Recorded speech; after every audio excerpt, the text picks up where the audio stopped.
Hello students, welcome back to this channel. मैं हूं संदीप गुप्ता और आज रोटेशनल मोशन के इस लेक्चर में मैं आपको बहुत ही इंपॉर्टेंट कॉन्सेप्ट समझाऊंगा रिजिड बॉडी डायनेमिक्स का, दैट इज टॉपलिंग, है ना।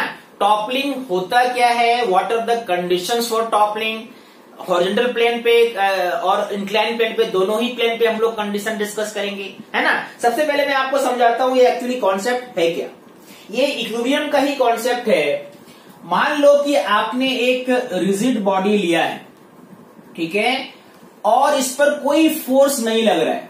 अगर कोई फोर्स नहीं लग रहा है that means body is in equilibrium, mg and n। आपको मालूम है कि रिजिड बॉडी इक्विलिब्रियम में अगर है तो दो तरह का इक्विलिब्रियम मेंटेन होना चाहिए, ट्रांसलेशनल और रोटेशनल, ठीक है। तो यहाँ पे n और mg आपस में इक्वल है तो ट्रांसलेशनल इक्विलिब्रियम तो हो गया। साथ ही साथ n का लाइन ऑफ एक्शन और mg का लाइन ऑफ एक्शन एक ही स्ट्रेट लाइन में है, कोई गैप नहीं है, तो टॉर्क प्रोड्यूस होगा नहीं, यानी रोटेशनल इक्विलिब्रियम भी मेंटेन हो गया, करेक्ट है।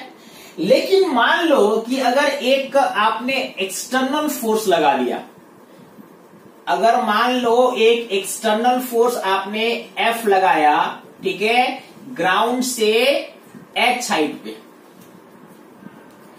इस कंडीशन में अगर आप चाहते हो इक्विलिब्रियम मेंटेन रहे, है ना, ये रफ सरफेस है, रफ सरफेस होना जरूरी है, यहां पे फोर्स F लग रहा है, तो ये F और ये F अगर आपस में इक्वल है और फ्रिक्शनल फोर्स मैक्सिमम वैल्यू तक नहीं पहुंचा है, स्टैटिक फ्रिक्शन है, तो ट्रांसलेशनल इक्विलिब्रियम तो अभी भी रहेगा, बॉडी स्लाइड नहीं करेगा। लेकिन अगर ध्यान से आप देखो तो F और F का एक टॉर्क जरूर प्रोड्यूस होगा, क्योंकि इसका लाइन ऑफ एक्शन और इसका line of action straight line में नहीं है, यानी इन दोनों के बीच में h डिस्टेंस है, परपेंडिकुलर डिस्टेंस कितना है दोनों फोर्स का, h है, तो एक कपल प्रोड्यूस होगा और इसका टेंडेंसी क्या होगा, बॉडी को ऐसे टॉपल कराने का, ऐसे रोटेट कराने का, यानी बॉडी स्लाइड नहीं करेगा लेकिन घूम जाएगा किसी पॉइंट के अबाउट, इस पॉइंट के अबाउट घूम जाएगा।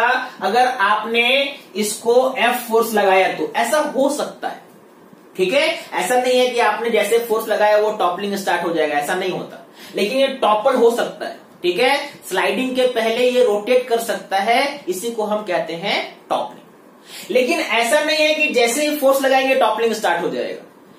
इस टॉर्क के लिए, इस टॉर्क को काउंटर करने के लिए, बैलेंस करने के लिए, है ना, ये जो mg है, mg अभी आपने लगाया था किधर, mg नीचे लग रहा है, ये mg के लाइन ऑफ एक्शन के जस्ट अपोजिट अब n नहीं लगेगा।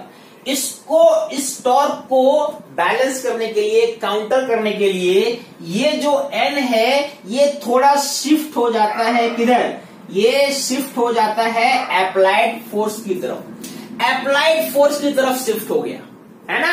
कितना शिफ्ट हुआ, सेंटर ऑफ मास के लाइन से मान लो A शिफ्ट हो गया। अब अगर आप ध्यान से देखो, है ना, तो इस N का, mg का, ये दोनों एक ऐसा टॉर्क प्रोड्यूस करेंगे जो एंटी क्लॉकवाइज है, मतलब क्लॉकवाइज टॉर्क, और ये कौन सा टॉर्क हो गया, एंटी क्लॉकवाइज टॉर्क। अगर ये दोनों टॉर्क बराबर है तो बॉडी अभी भी इक्विलिब्रियम में होगा, टॉपलिंग नहीं होगा। बात समझ में आ रही है। मान लो मैंने यहाँ पे पॉइंट P लिख दिया और आपको टॉर्क अबाउट पॉइंट P लिख लेना है, तो N का तो चलो टॉर्क होगा नहीं, F का भी टॉर्क होगा नहीं, क्योंकि दोनों P को क्रॉस करते हैं, तो किसका टॉर्क निकालोगे, mg का टॉर्क निकालोगे, और mg का जो टॉर्क है वो इस टॉर्क को, F के टॉर्क को बैलेंस करेगा, तो बॉडी इक्विलिब्रियम में होगा। बात समझ में आ रही है। अगर मान लीजिए आपने F थोड़ा और बढ़ा दिया या H थोड़ा और बढ़ा दिया तो N जो है वो और शिफ्ट होगा इधर, लेकिन N मैक्सिमम कहां तक शिफ्ट हो सकता है, through end of the body, ये जो एज है इससे आगे नहीं बढ़ सकता है ना, यहां तक शिफ्ट हो सकता है, ठीक है। उस कंडीशन में अगर N, ये जो टॉर्क प्रोड्यूस हो रहा है एंटी क्लॉकवाइज, इस टॉर्क को बैलेंस कर सकता है तो बॉडी रोटेट नहीं करेगा, टॉपलिंग नहीं होगा। लेकिन यहां तक शिफ्ट होने के बाद भी इस टॉर्क का वैल्यू इससे कम रह गया, then the body will topple. Body rotate कर जाएगा। इसी कंडीशन को हम अच्छे से आज इस लेक्चर में समझेंगे। सब पे देखो, इस पॉइंट पे एन ऊपर लग रहा है और फ्रिक्शन लग रहा है, इधर लग रहा है क्या? ठीक है, तो फ्रिक्शन और एन, इन दोनों का जो रिजल्टेंट होगा, इन दोनों का जो रिजल्टेंट होगा ये ऐसे लगेगा, और इसी पॉइंट पे mg को ऊपर लेके जाओ और यहां पे आपने ये F लगाया। ठीक है, तो अगर ये बैलेंस में है तो ये तीनों फोर्स यहां O पे मिलने चाहिए। ये मैंने आपको लास्ट लेक्चर में समझाया भी था कि अगर तीन फोर्स है और फिर भी सिस्टम इक्विलिब्रियम में है तो ये तभी होगा जब तीनों फोर्स कॉन्करेंट हो, किसी एक पॉइंट पे इंटरसेक्ट करते हो। तो यहां पे देखो, ये mg और F और m का रिजल्टेंट, ठीक है, इसको मैं R लिखता हूं यहां पे। ठीक है, mg, R और F तीनों क्या कर रहे हैं? O पॉइंट पे इंटरसेक्ट कर रहे हैं, यानी कंकरेंट फोर्सेस हैं, इसीलिए इक्विलिब्रियम में। अगर मैं अलग से इसको यहां पे बनाऊं तो एक फोर्स इधर आपको F दिख रहा होगा, एक फोर्स इधर दिख रहा है mg, और R इधर है जो F का और N का क्या है? रिजल्टेंट है। अगर आप जानना चाहते हो कि भाई R किधर लग रहा है, ये एंगल क्या है, तो tan थीटा इक्वल टू क्या लिखोगे? tan theta equal to F by mg, F by mg। ध्यान से सुनना। तो सबसे पहले मैंने आपको थ्योरेटिकली समझाया कि अगर ये इक्विलिब्रियम में है तो तीनों फोर्स क्या होने चाहिए? कंकरेंट होने चाहिए, एक पॉइंट पे तीनों इंटरसेक्ट करना चाहिए। ओके, अब जो मैंने यहां पे बताया था, ये टॉर्क और ये टॉर्क आपस में इक्वल होना चाहिए, clockwise torque, anti clockwise torque. तो अगर उसके हिसाब से हम देखें तो ये जो टॉर्क है F, कितना टॉर्क प्रोड्यूस करेगा ये बताओ। अगर मान लो आपने ये पॉइंट ले लिया, टॉर्क अबाउट P, ये एक्सिस लिया, तो चूंकि इक्विलिब्रियम मेंटेन है तो टॉर्क अबाउट P क्या होना चाहिए? 0 होना चाहिए। ठीक है, अब टॉर्क अबाउट P कैसे निकालेंगे? तो यहां पे देखो, ये फोर्स है ना, this is the force and this is the distance, perpendicular distance axis से, और ये डिस्टेंस कितना है? ये डिस्टेंस h है, यानी F का टॉर्क कितना है? F into h। और आपको एक फोर्स यहां पे दिख रहा है mg।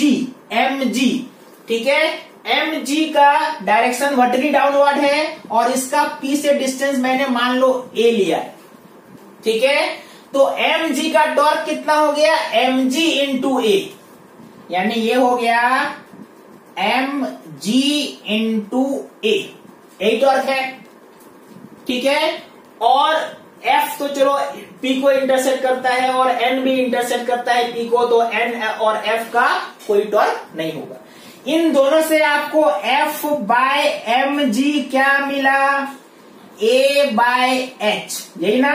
हाँ, और F बाय mg किसके इक्वल है? tan थीटा के इक्वल है। तो अगर ये कंडीशन, ये मैंने जो डिस्कस किया, ये अभी तक इक्विलिब्रियम में ही है वो पार्टिकल, है ना। अगर आपने क्वेश्चन में दिया हुआ है कि इतना फोर्स लगाया तो N कितना शिफ्ट करेगा, मतलब A निकालो, या N इतना शिफ्ट हुआ तो आपने कहा फोर्स कितना ऊपर फोर्स लगाया था, मतलब H निकालिए या थीटा निकालिए। ठीक है, इस कंडीशन में इस इक्वेशन को यूज करके F, mg, A, H, theta में कोई भी टर्म आप निकाल सकते हैं। ये कब, कौन सा कंडीशन है? No sliding, no toppling. ठीक है, रोटेशनल इक्विलिब्रियम भी मेंटेन है और ट्रांसलेशनल इक्विलिब्रियम भी मेंटेन है। ठीक है, क्या ये हमेशा मेंटेन रहेगा? जरूरी नहीं है। हो सकता है कि F आप इतना बढ़ा देंगे, है ना, तो F जैसे जैसे आप बढ़ाओगे या H बढ़ाओगे, है ना, या तो F बढ़ाओगे या तो H बढ़ाओगे। यहां पे ध्यान से देखो, है ना, ये F, अगर ये वाला टॉर्क बढ़ने लगा, F बढ़ गया, H बढ़ गया, दोनों बढ़ गए।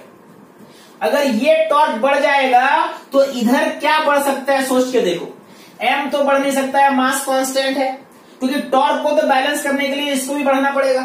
तो अगर आपने f बढ़ा दिया या h बढ़ा दिया या दोनों बढ़ा दिया तो m तो बढ़ नहीं सकता है, g तो बढ़ नहीं सकता है, बढ़ेगा कौन बेचारा a को बढ़ना पड़ेगा ना।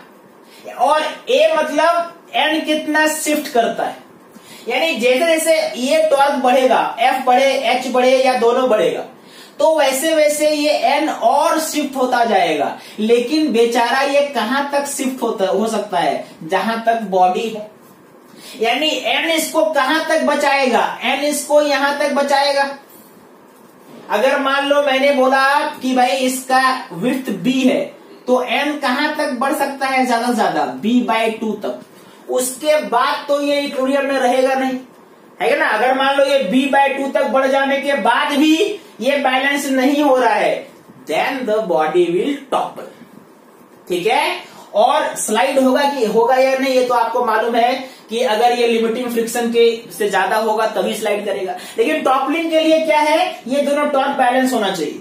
अगर एफ आपने इतना बढ़ा दिया कि ये टॉर्क b/2 होने के बाद भी बैलेंस नहीं होता है, तो बॉडी टॉपल करेगा, ठीक है। अब देखो वो मैक्सिमम केस को डिस्कस करते हैं, तब तक इसको आप नोट कर लीजिए, ठीक है। अब देखो मैंने वो कंडीशन लिया कि चलो f जो है लग रहा है ऊपर, h का मैंने मैक्सिमम वैल्यू ले लिया, ठीक है। और this is the condition for toppling. जैसे जैसे मैंने क्या बोला था, f आप बढ़ाओगे, f बढ़ाने से क्या होगा, ये जो n है, यहाँ पे जो n लग रहा था पहले mg के अपोजिट, ये इधर शिफ्ट होता जाएगा। लेकिन ये कहां तक शिफ्ट हो सकता है, मैक्सिमम ये इस लाइन तक शिफ्ट हो सकता है, ठीक है, जो बॉडी का एंड है।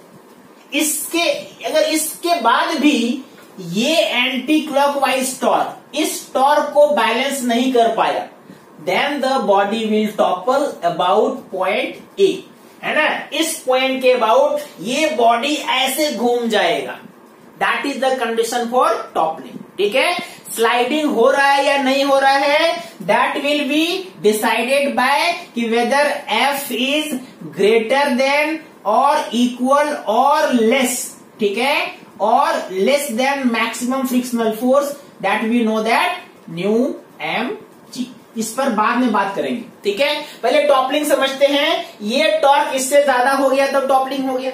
ये किसका टॉर्क है, एफ का टॉर्क है, और ये टॉर्क कितना हो जाएगा, एफ इंटू एच, और ये ज्यादा हो गया या इक्वल हो गया, ठीक है, किसके टॉर्क से, तो ये जो यहाँ पे एन का एन है और ये एम जी है, ठीक है।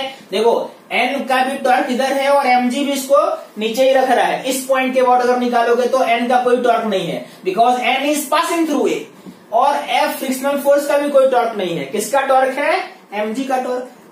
एम जी का टॉर्क कितना हो जाएगा, एम जी इंटू ये डिस्टेंस कितना है, परपेंडिकुलर डिस्टेंस, ये डिस्टेंस है b/2, that means M G into b/2, यानी f का वैल्यू ग्रेटर होना चाहिए या तो इक्वल होना चाहिए किसके, एम जी इंटू b/2h, तभी टॉपलिंग होगा, ठीक है।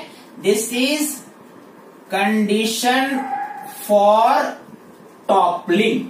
टॉपलिंग मतलब tipping about A, rotational rotational motion about A, ठीक है, बॉडी रोटेट कर जाएगा, स्लाइड नहीं करेगा।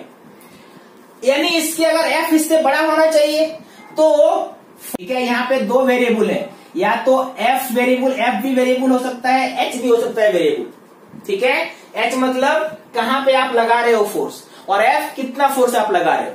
यानी अगर मैं यहाँ पे बोलूं कि एफ मिनिमम कितना होना चाहिए टॉपलिंग के लिए, तो फॉर्मूला क्या आएगा, एम जी इंटू b/2h। बिल्कुल याद रखो इसको। यहां पे मैंने क्या माना, h इज कांस्टेंट, h क्या है, कांस्टेंट है। अगर मान लो फोर्स ही कांस्टेंट है, आप उतना ही फोर्स लगा सकते हो, आप h को वेरी कर सकते हो, आप ज्यादा फोर्स नहीं लगा सकते हो, फोर्स कांस्टेंट मान लेंगे हम। तो h कैसे वेरी करेगा, फिर h मिनिमम का लिखोगे फॉर्मूला, और h मिनिमम का फॉर्मूला क्या हो जाएगा, mgb/2f, यानी कम से कम इतना हाइट पे तो फोर्स लगना चाहिए।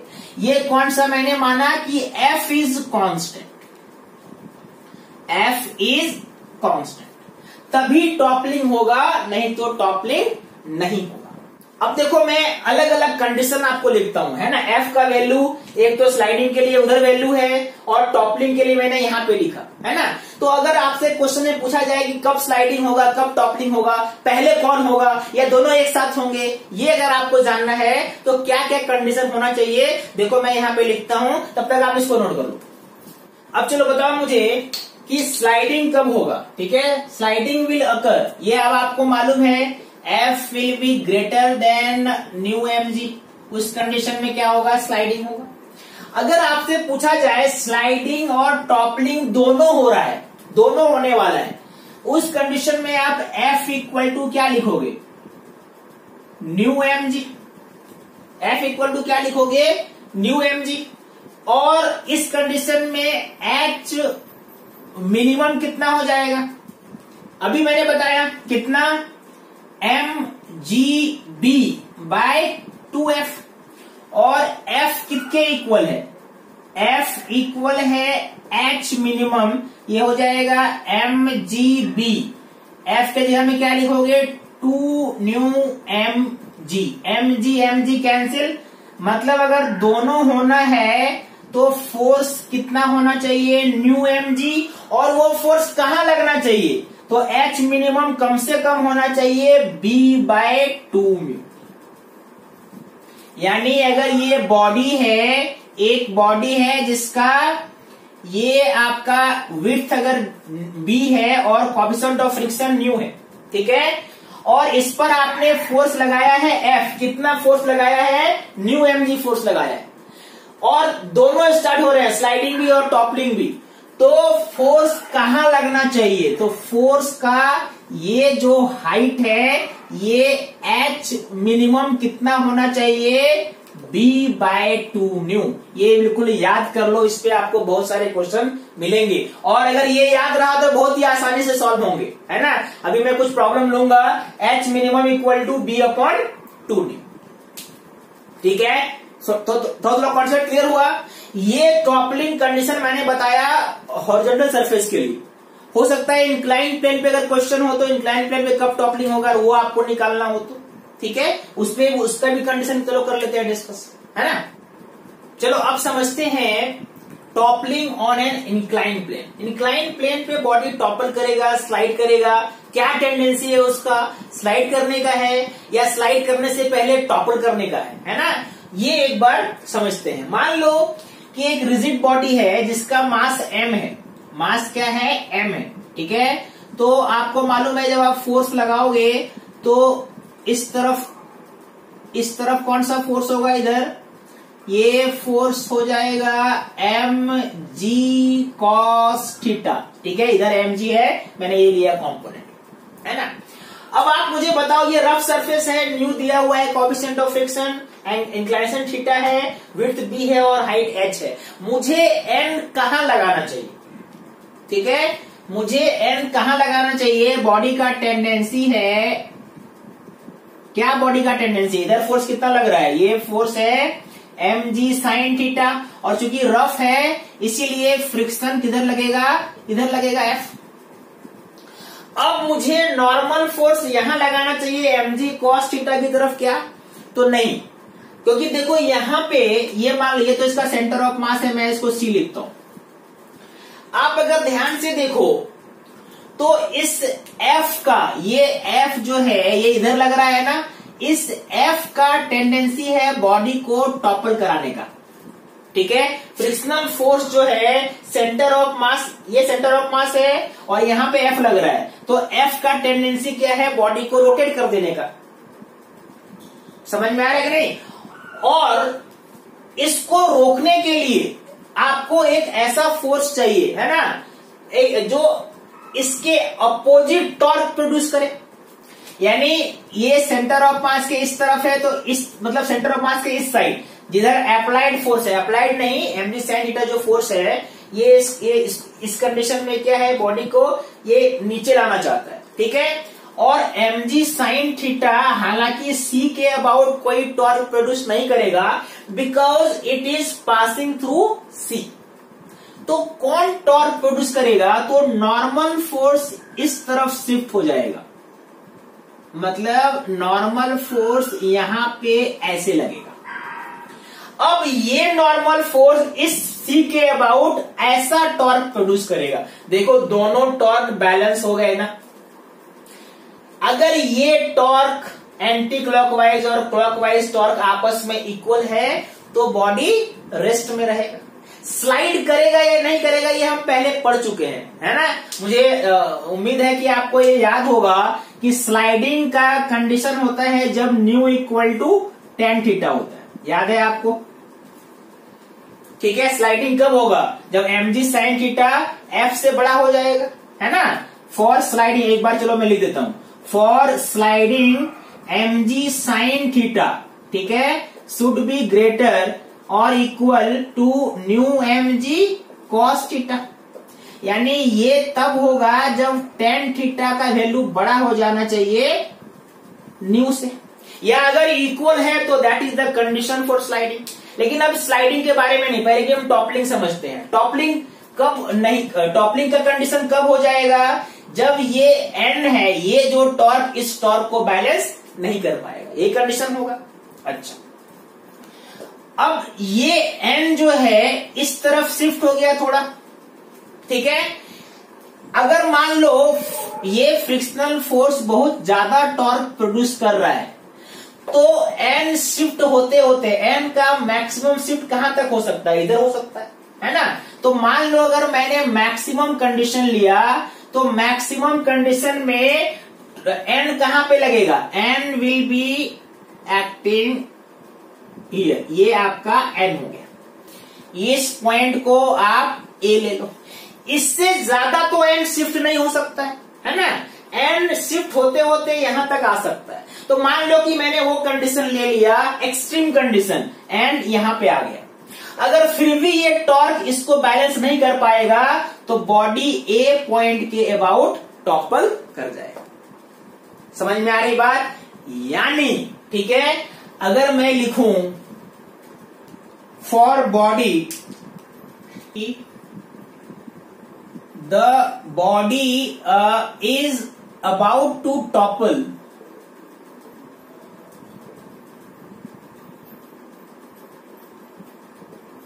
अबाउट पॉइंट ए, ये जो पॉइंट है इसके अबाउट ये टॉपल हो रहा है। ये कब होगा? जब इसका ये जो टॉर्क है इस टॉर्क से थोड़ा बड़ा हो जाएगा। ये टॉर्क कितना हो जाएगा बताओ? अब एफ का टॉर्क बताओ अबाउट सी, है ना। ये सी के अबाउट एफ, ये कितना डिस्टेंस है परपेंडिकुलर? अगर ये पूरा एच है तो h/2, तो आप क्या लिखोगे? F into h/2 should be greater और इक्वल। एफ का टॉर्क निकाला सी के अबाउट, तो एफ से सी का डिस्टेंस कितना है? h/2 है। और यहां पे देखो mg तो कोई फोर्स नहीं, कोई टॉर्क नहीं लगा रहा है, n लगाएगा टॉर्क। और n का डिस्टेंस कितना है? n का देखो n वर्टिकली लग रहा है तो n के लिए ये वाला डिस्टेंस लेना पड़ेगा, और ये डिस्टेंस कितना है? b/2 इज ग्रेटर देन, यहां पे क्या लिखोगे? n इंटू b/2, ठीक है। और n किसके इक्वल है? n इज, आपको मालूम है n is equal to mg cos theta. तो यहां पे आप इसको थोड़ा सा और कर लो, ये क्या हो गया?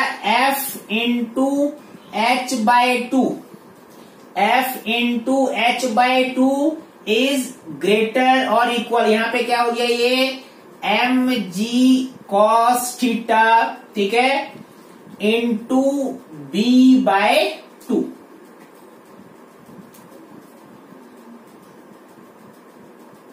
समझ में आई बात? ओके।